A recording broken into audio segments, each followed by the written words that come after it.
So you had a rebrand. Mhm. Why? What prompted that? Well, as I said before, it's an evolution. Any brand that says that stays where they are or stays static, I think is doomed, to be honest. We live in an ever-changing world. When I first launched Naturally Travel Skincare, we were in plastic jars. I'm not proud to say. How can you be a natural, planet hugging brand and you're in plastic? So we moved to frosted glass jars, which is our old brand. Mhm. And then we realized that, okay, when you think about ultraviolet glass jars, they deflect the light and they preserve your products for longer. So it was a natural progression. And you mentioned something even before we started recording, saying when you saw the new brand, it just looked sexy. That was what I wanted people to feel. Because although we're great for skin conditions, we're a very unique brand in the sense that we service three types of customers. You've got the nature lover. Yeah. The nature lover, I call them the planet hugger, who loves everything, the vegan, the cruelty-free, the sustainability, the ethical, etc. Then you've got the beauty lover. This is the Harrods customer who likes the sexy packaging, has to look right, but also have products that work. Mhm. And then you have the people with skin conditions. I didn't want something that was clinical or look clinical. It's still beauty. And I wanted to embrace these three levels of customers and give them something that would be aesthetically pleasing, but products that really work and are just powerful and results driven.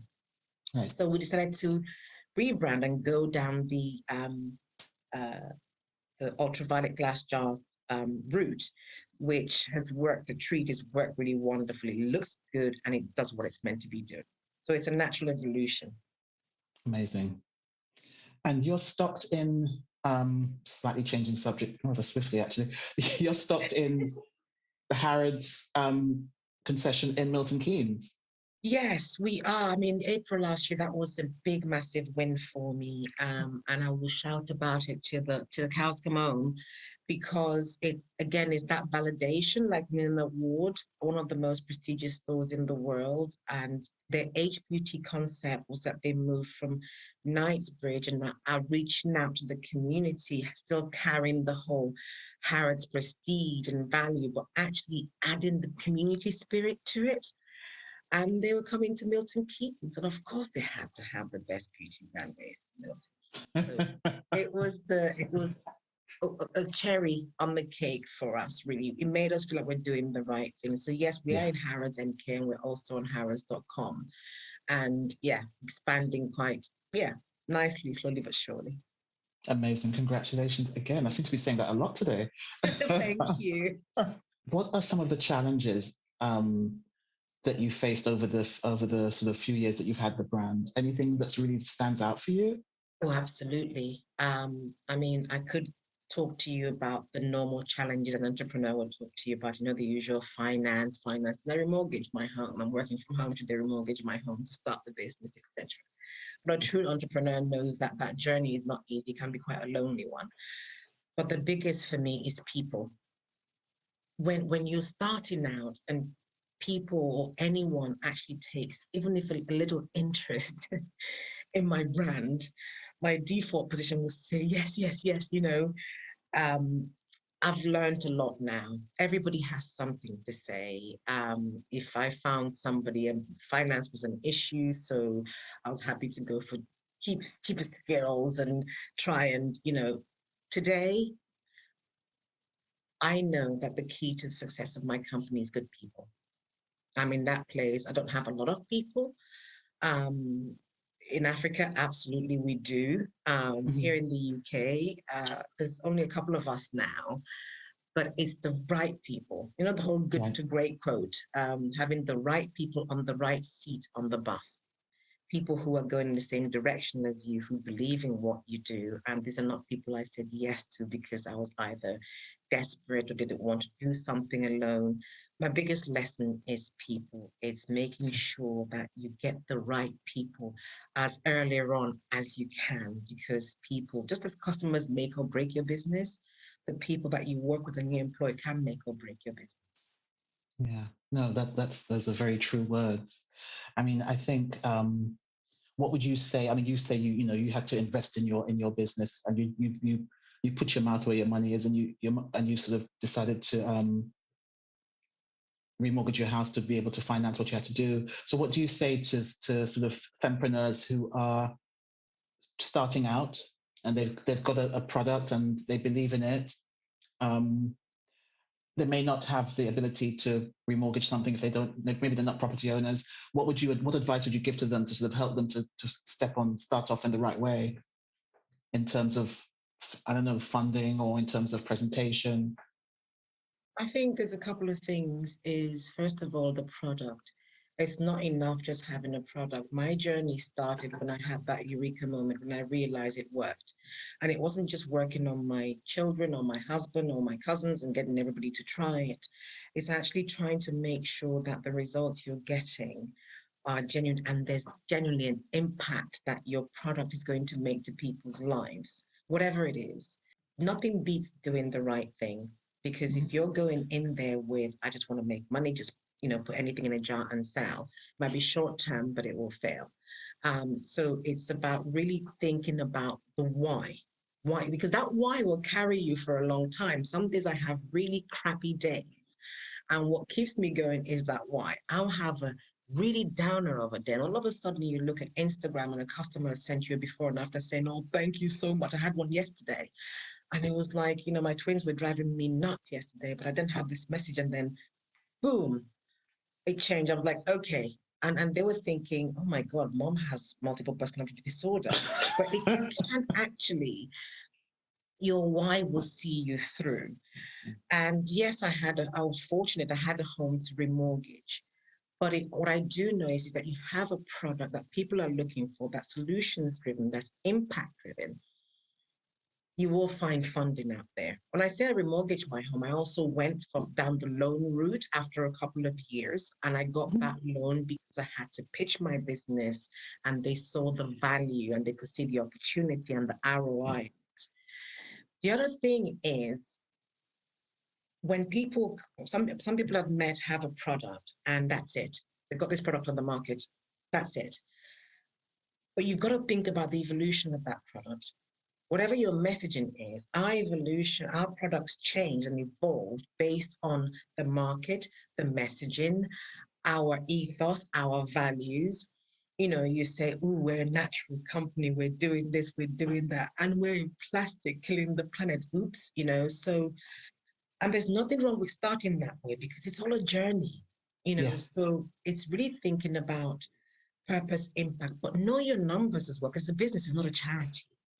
I hate numbers, but I had to get over myself and learn the numbers and understand what I had to do. So I know there's a few things there, but these are things that along the way that have really helped me. And because people tend to use big words and things that I don't understand. I gets lost in translation. Try to keep it simple.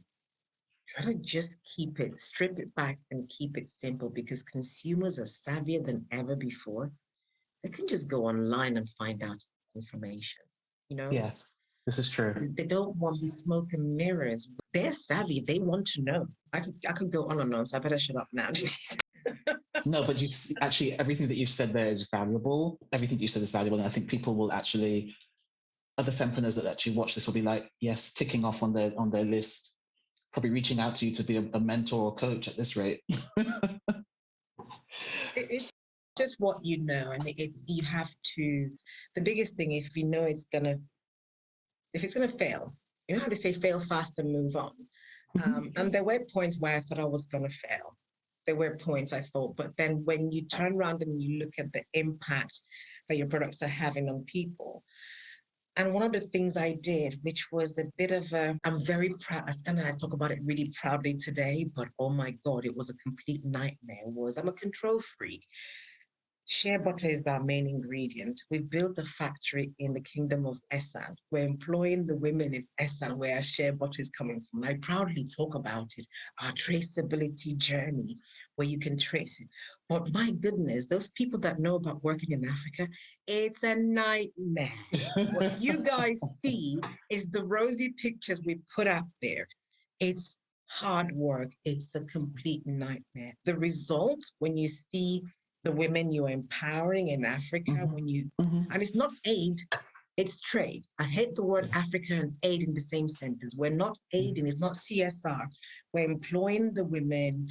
It's a complete nightmare. But when you see that a woman has either paid her rent and paid her children's school fees, then you think, okay, I can deal with the nightmare a little bit longer. We're doing something good here, but make no mistake, it is hard. Yeah. No, I can only imagine, actually. There's so many different elements that go into sort of doing something like that.